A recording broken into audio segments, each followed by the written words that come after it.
नेपाल की कैबिनेट ने एक अहम फैसले में नेपाल का नया राजनीतिक नक्शा जारी किया है। इस नक्शे में लिम्पियाधुरा कालापानी और लिपुलेख को नेपाल की सीमा का हिस्सा दिखाया गया है। नेपाल की कैबिनेट ने इसे अपना जायज दावा करार देते हुए कहा कि महाकाली यानी शारदा नदी का स्रोत दरअसल लिम्पियाधुरा ही है, जो फिलहाल भारत के उत्तराखंड का हिस्सा है। भारत इससे इनकार करता रहा है। नेपाल की कैबिनेट का फैसला भारत की ओर से लिपुलेख इलाके में सीमा सड़क के उद्घाटन के 10 दिनों बाद आया है। लिपुलेख से होकर ही तिब्बत चीन के मानसरोवर जाने का रास्ता है। इस सड़क के बनाए जाने के बाद नेपाल ने कड़े शब्दों में भारत के कदम का विरोध किया था। भारत के कदम का विरोध काठमांडू में नेपाल की संसद से लेकर काठमांडू की सड़कों तक दिखा। दरअसल 6 महीने पहले भारत ने अपना नया राजनीतिक नक्शा जारी किया था, जिसमें जम्मू और कश्मीर राज्य को 2 केंद्र शासित प्रदेशों जम्मू कश्मीर और लद्दाख के रूप में दिखाया गया था। इस नक्शे में लिम्पियाधुरा कालापानी और लिपुलेख को भारत का हिस्सा बताया गया था। नेपाल इन इलाकों पर लंबे समय से अपना दावा जताता रहा है। नेपाल के कृषि और सहकारिता मामलों के मंत्री घनश्याम भूसाल ने कांतिपुर टेलीविजन से कहा, ये नई शुरुआत है, लेकिन ये नई बात नहीं है। हम हमेशा से ये कहते आए हैं कि महाकाली नदी के पूरब का हिस्सा नेपाल का है। अब सरकार ने आधिकारिक तौर पर उसे नक्शे में भी शामिल कर लिया है। हालांकि घनश्याम भूसाल ने ये भी कहा है कि इस मसले पर आधिकारिक हल के लिए भारत के साथ कूटनीतिक बातचीत जारी रहेगी। माना जा रहा है कि दोनों देशों के बीच विदेश सचिव स्तर की बातचीत कोविड-19 संकट के खत्म होने के बाद हो सकती है। सोमवार को हुए नेपाली कैबिनेट के फैसले के बाद माना जा रहा है कि नेपाल की सरकार अपने अधिकारियों और स्थानीय निकायों को सरकारी दफ्तरों में इस नए नक्शे के इस्तेमाल के लिए कहेगी। इस नक्शे को शैक्षणिक संस्थानों में भी पढ़ाया जाएगा और दूसरे साझेदारों के साथ शेयर किया जाएगा। कालापानी और गुंजी के रास्ते लिपुलेख तक नई सड़क के उद्घाटन के भारत के एकतरफा फैसले के बाद नेपाल ने कालापानी और लिपुलेख क्षेत्रों पर अपने पुराने दावों को फिर दोहराया और काठमांडू में भारत के राजदूत और भारतीय विदेश मंत्रालय को नेपाल की चिंताओं से अवगत कराया था। इससे पहले नेपाल ने कहा था कि भारत ने जिस सड़क का निर्माण उसकी जमीन पर किया है, वो जमीन भारत को लीज पर तो दी जा सकती है, लेकिन उस पर दावा नहीं छोड़ा जा सकता। बुधवार को लिपुलेख विवाद पर नेपाल के प्रधानमंत्री केपी शर्मा ओली ने एक सर्वदलीय बैठक बुलाई थी, जिसमें पूर्व प्रधानमंत्रियों ने भी हिस्सा लिया था। लिपुलेख वो इलाका है जो चीन, नेपाल और भारत की सीमाओं से लगता है। लिपुलेख में कथित अतिक्रमण के मुद्दे को लेकर नेपाल में भारत विरोधी प्रदर्शनों का सिलसिला भी जारी है। नेपाल के प्रधानमंत्री केपी शर्मा ओली की सरकार ने इस सिलसिले में भारत के समक्ष लिपुलेख इलाके पर नेपाल के दावे को दोहराते हुए कड़े शब्दों में कूटनीतिक विरोध दर्ज कराया है। उत्तराखंड के धारचूला के पूरब में महाकाली नदी के किनारे नेपाल का दारचूला जिला पड़ता है। महाकाली नदी नेपाल भारत की सीमा के तौर पर भी काम करती है। नेपाल सरकार का कहना है कि भारत ने उसके लिपुलेख इलाके में 22 किलोमीटर लंबी सड़क का निर्माण किया है। नेपाल ने पहले भी साल 2019 के नवंबर में भारत के समक्ष अपना विरोध जताया था। साल 2015 में जब चीन और भारत के बीच व्यापार और वाणिज्य को बढ़ावा देने के लिए समझौता हुआ था, तब भी नेपाल ने दोनों देशों के समक्ष आधिकारिक रूप से अपना विरोध दर्ज कराया था। भारत चीन के बीच हुए समझौते को लेकर नेपाल ने पहले भी साल 2019 के नवंबर में भारत के समक्ष अपना विरोध जताया था। साल 2015 में जब चीन और भारत के बीच व्यापार और वाणिज्य को बढ़ावा देने के लिए समझौता हुआ था, तब भी नेपाल ने दोनों देशों के समक्ष आधिकारिक रूप से अपना विरोध दर्ज कराया था। नेपाल का कहना है कि इस समझौते के लिए ना तो भारत ने और ना ही चीन ने उसे भरोसे में लिया, जबकि प्रस्तावित सड़क उसके इलाके से होकर गुजरने वाली थी।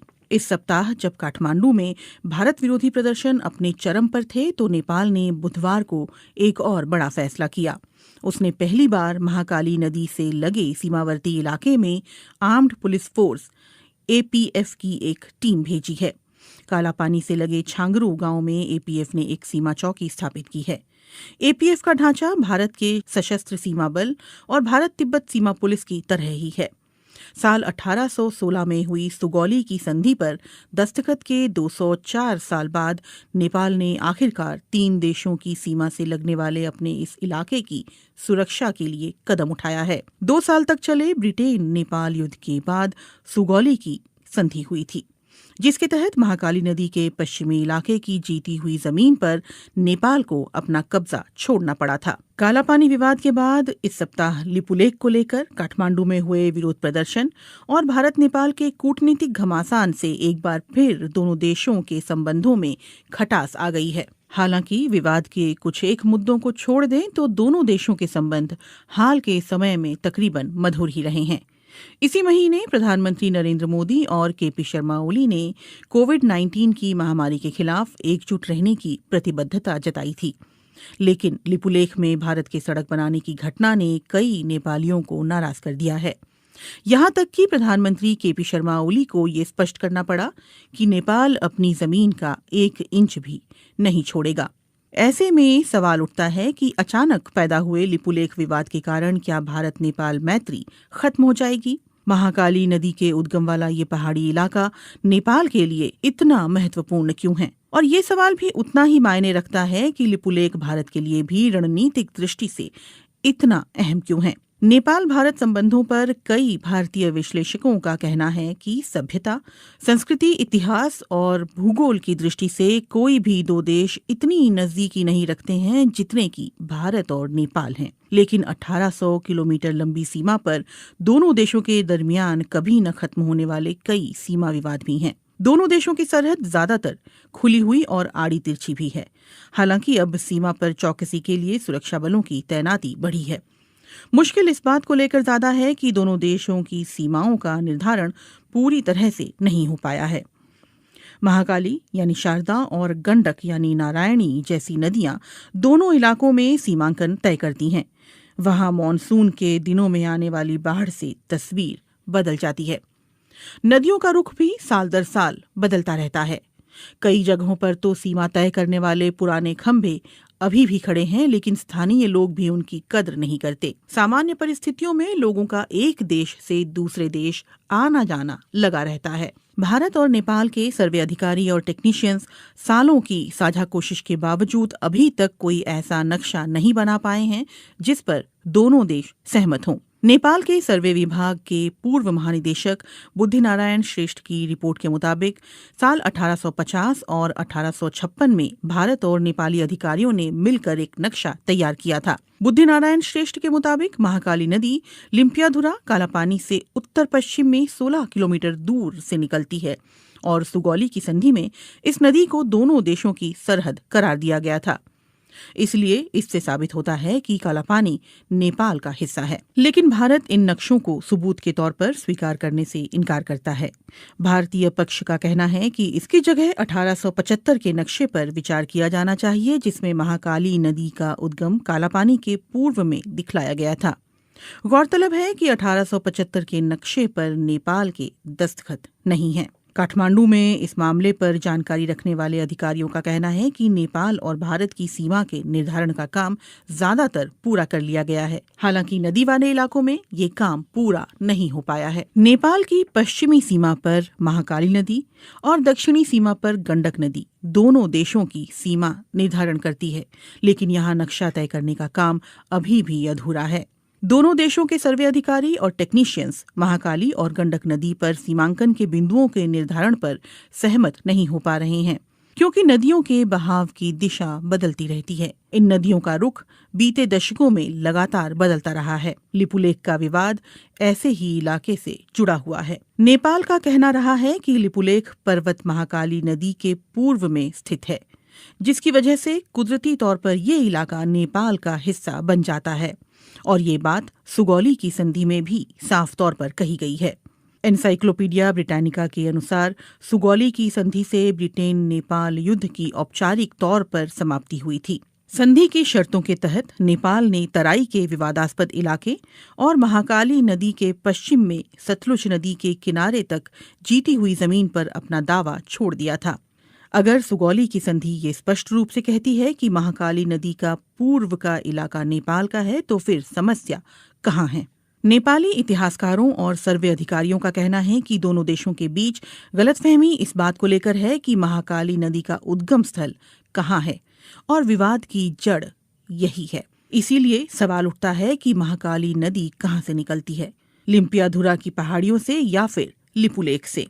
गुंजी गांव के पास जहां लिपुलेख जाने वाली सीमा सड़क बीते शुक्रवार खोली गई थी, वहां दो छोटी नदियां आकर मिलती है। एक धारा दक्षिण पूर्व के लिम्पियाधुरा की पहाड़ियों से निकलकर आती है, तो दूसरी धारा दक्षिण में लिपुलेख से आती है। नेपाल के विशेषज्ञ और अधिकारियों का कहना है कि महाकाली नदी लिम्पियाधुरा से निकलकर उत्तर पश्चिम में भारत के उत्तराखंड की ओर बढ़ती है, लेकिन इसके ठीक उलट भारतीय पक्ष का कहना है कि महाकाली नदी का रुख नेपाल की ओर उत्तर पूर्व में है।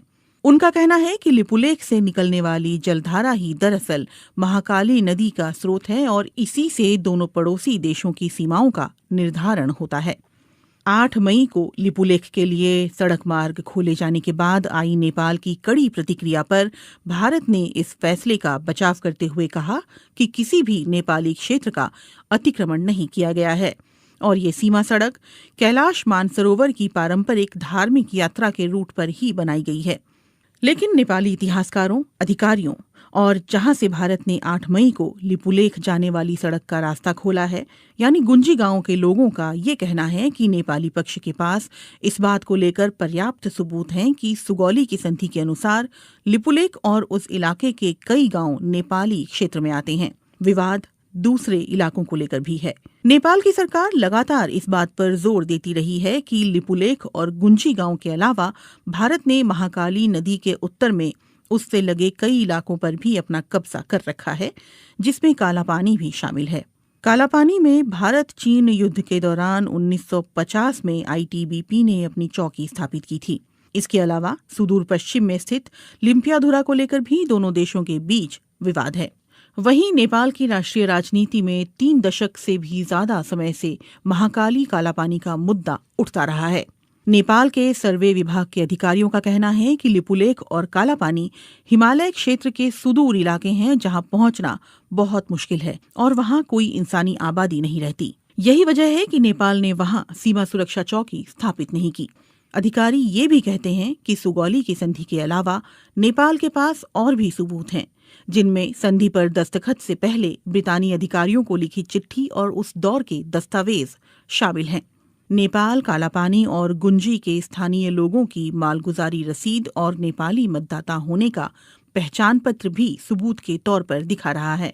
इसके अलावा साल 1908 में मानसरोवर की यात्रा करने वाले भारतीय संत योगी भगवान श्रीहंस और 30 और 40 के दशक में वहां जाने वाले स्वामी प्रणवानंद ने भी अपने यात्रा संस्मरणों में लिपुलेख के दक्षिण में छांगरू गांव में नेपाली सुरक्षा कर्मियों की मौजूदगी के बारे में विस्तार से लिखा है। कई नेपाली अधिकारियों और पत्रकारों ने बीते दशकों में कालापानी की यात्रा के बाद वहां के स्थानीय लोगों के पास मौजूद उनके नेपाली दस्तावेज इकट्ठा किए हैं। इनमें लिपुलेख से लगे गुंजी गांव और कालापानी के आसपास के गांव भी शामिल हैं।